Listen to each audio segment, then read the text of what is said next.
सभी प्रतिभावान विद्यार्थियों को नमस्कार। सभी का स्वागत। अपने जो फर्स्ट ग्रेड की क्लासें हैं उसमें अलंकार चल रहे थे, जिसमें दृष्टांत और उदाहरण अलंकार है उनको यथास्थिति रखा गया है, यानी कि कुछ अलंकार है वो हटा दिए, कुछ यथास्थिति रखे गए हैं। तो दृष्टांत और उदाहरण अलंकार है उनके ऊपर अपने चर्चा करेंगे कि दृष्टांत अलंकार कौन से होते हैं, उदाहरण अलंकार कौन से होते हैं और उनकी विशेषताएं क्या है, उनकी परिभाषाएं क्या है, चर्चा करेंगे उनके ऊपर। चलिए शुरू करते हैं। दृष्टांत व उदाहरण अलंकार। तो दृष्टांत का मतलब क्या होता है कि जब दो वाक्यों में आए उपमेय और उपमान। उपमेय और उपमान आपको पता ही है कि जिसकी तुलना की जाए वह तो उपमेय होता है और जिससे तुलना की जाए वह उपमान होता है। तो उपमेय और उपमान के समान धर्मों में बिंब प्रतिबिंबों का भाव। बिंब प्रतिबिंब का मतलब क्या होता है? एक का दृश्य, एक की छाया दूसरे में पड़ना, बिल्कुल एक जैसा लगना, वो क्या होता है? बिंब प्रतिबिंब होता है। का भाव संबंध हो वहां दृष्टांत अलंकार होता है। यानी कि क्या होता है कि जब काव्य में पहले एक बात कहकर उससे मिलती जुलती बात के द्वारा पहली बात की पुष्टि की जाए तो वहां क्या होता है? दृष्टांत अलंकार होता है। जैसे करत करत अभ्यास के जड़मती होत सुजान, रसरी आवत जाते सिल पर होत निशान। की अभ्यास करते करने, लगातार अभ्यास करते करते कि जड़ बुद्धि जो होता है, जो जड़ बुद्धि व्यक्ति होता है वह भी अच्छा विद्वान बन जाता है। जैसे रस्सी बार बार आते जाते, पत्थर पे कुएं पे रस्सी बार बार आते जाते, रस्सी कोमल है बिल्कुल, फिर भी वह क्या कर देती है? उस पत्थर के ऊपर भी अपना निशान छोड़ देती है। सील पर परत होत निशान, कि पत्थर पर भी निशान हो जाता है। तो बिंब प्रतिबिंब है, आभास हो रहा है कि दोनों एक जैसी बातें कह रहे हैं। ऊपर वाले का गुण और नीचे वाली बात का गुण एक जैसा प्रतीत होगा, उसी कहेंगे बिंब प्रतिबिंब। बसे बुराई जासु तन ताही को सम्मान, भलो भलो कही छोड़िए खोटे ग्रह जपदान। कि जिसके तन में बुराई बसती है उसी को सम्मान मिलता है। ये कलयुग की बात कही गई है कि जिसके शरीर में बुराई बसती है उसे ही इस कलयुग में सम्मान मिलता है। भले भले जो अच्छे अच्छे ग्रह है, जो ग्रह है ना अपने पिंड, पृथ्वी है, सूर्य है, चंद्रमा है, चंद्रमा तो उपग्रह है, पृथ्वी है, सूर्य है, वरुण है, ये सभी ग्रह, बृहस्पति। तो अच्छे अच्छे ग्रहों को छोड़ करके जो बुरे ग्रह है उनके लिए दान किया जाता है। जैसे राहु को शांत करने के लिए दान करो, तो राहु बुरा ग्रह माना जाता है, तो बुरे ग्रह को शांत करने के लिए दान किया जाता है। वही बात है, जैसे जिसके तन में बुराई बसती है उसी को सम्मान मिलता है, अच्छे गुणों को तो छोड़ दिया जाता है। तो दोनों में बिंब प्रतिबिंब का भाव है। रहीमन असुआ नैन डरी, जिये दुख प्रकट करई, जाहि निकारो गे ते कस ने भेद कह दई। कि रेमदास जी कहते हैं कि आंसू जब आंखों से ढल जाता है, आंसू आंखों से जब नीचे गिर जाता है तो वह हृदय का दुख प्रकट करता है। जब आंखों से आंसू निकलता है तो हृदय किसका दुख प्रकट करता है? वो बाहर आकर के हृदय का दुख प्रकट करता है। जाहि निकारो गे ते, कि जिसको आप घर से निकाल देते हैं। जाहि निकारो, निकारो मतलब निकालना, गेहते, गेह मतलब घर, जिसको घर से निकाल देते हैं। कस न भेद कह दई, वह किसी ना किसी को आपके घर का भेद बता देगा।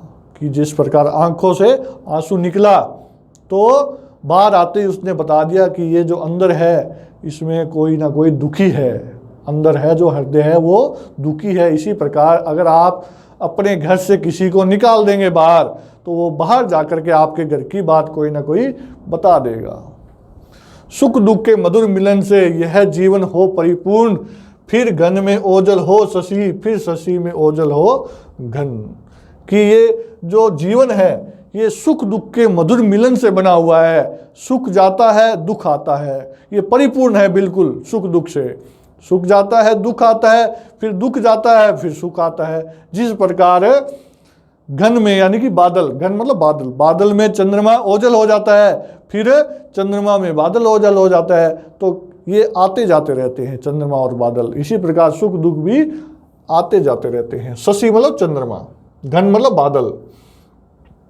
मनुष्य जन्म दुर्लभ है, होए न दूजी बार, पक्का फल जो गिर पड़ा फिर न लागे डाल। कि मनुष्य जीवन है वो, यहाँ देखो बिंब प्रतिबिंब का भाव है ना, सुख दुख का भी आना जाना, बादल और चंद्रमा का भी आना जाना, तो ये बिंब प्रतिबिंब होता है। गुणों में आपस में एक जैसे लगते हैं। मनुष्य जन्म भी दुर्लभ है, ये दूसरी बार नहीं मिलेगा। कि एक बार पका हुआ फल आम पेड़ से गिर गया तो वो दोबारा पेड़ पे जाकर के नहीं लग सकता। इसलिए कहते हैं कि मनुष्य जीवन है वो आप शांति से और दूसरे का परोपकार करने के लिए बिताएं। पापी मनुष्य भी आज मुंह से राम नाम निकालते हैं, देखो भयंकर भेड़िए, भेजिए नहीं है यहाँ के, भयंकर भेड़िए, भेड़िए भी आज आंसू निकालते हैं।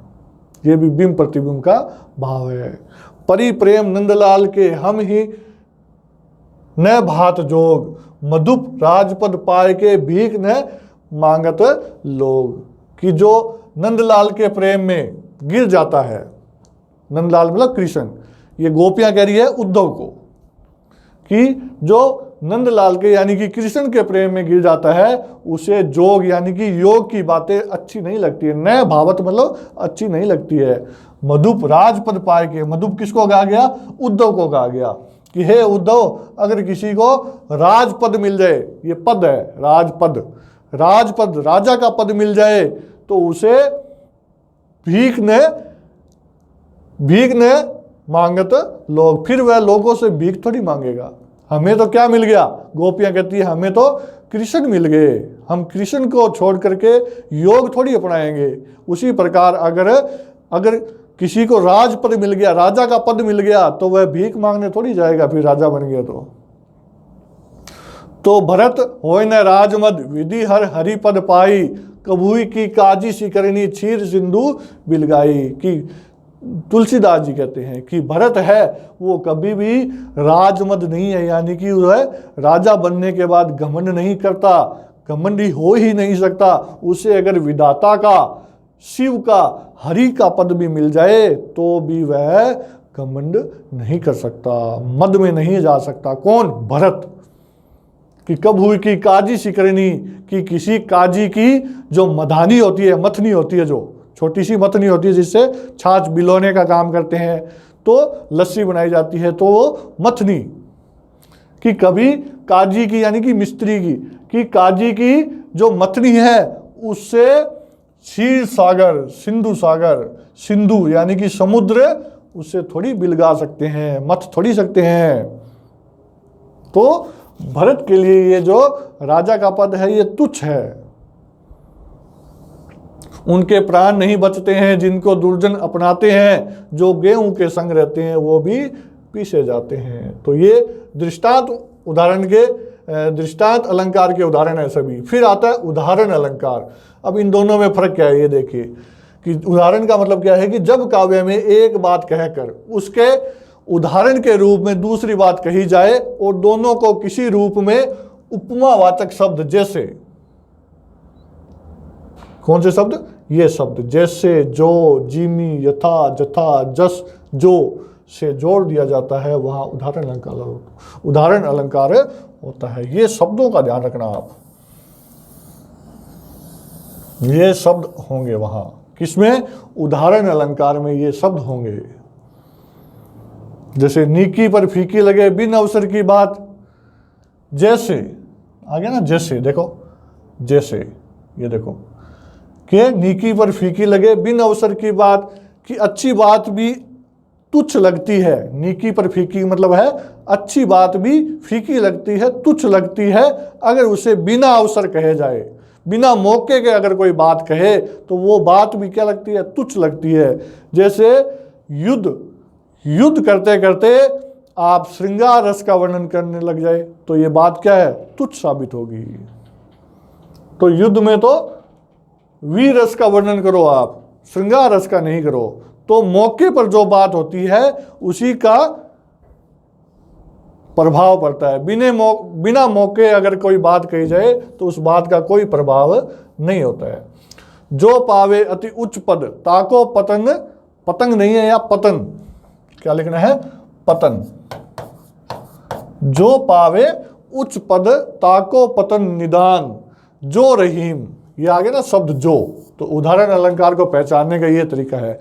जो तपी तपी मध्याह्न लो असत होत है भान, कि जो ऊंचा पद पाता है जितनी जल्दी, जो पावे अति उच्च पद, अगर कोई व्यक्ति बहुत जल्दी ऊंचा पद पा लेता है तो उसका पतन है वो निश्चित है।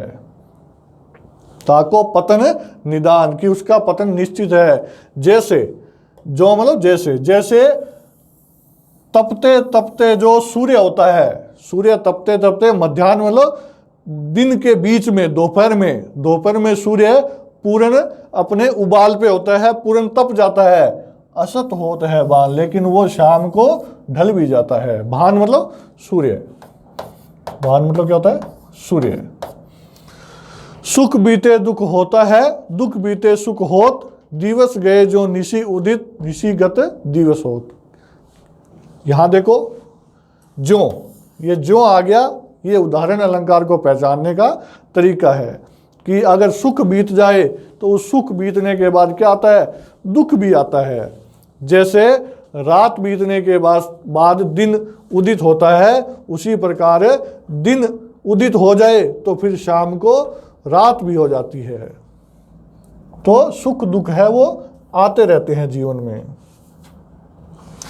सब सहायक सबल के कोई न निबल सहाय, पवन जगावत आग जो दीपक को देत बुझाए, कि भाई कलयुग में क्या है, जो बलशाली व्यक्ति होता है उसके सब सहायक है, जो निर्बल व्यक्ति होता है उसका कोई भी सहायक नहीं होता है।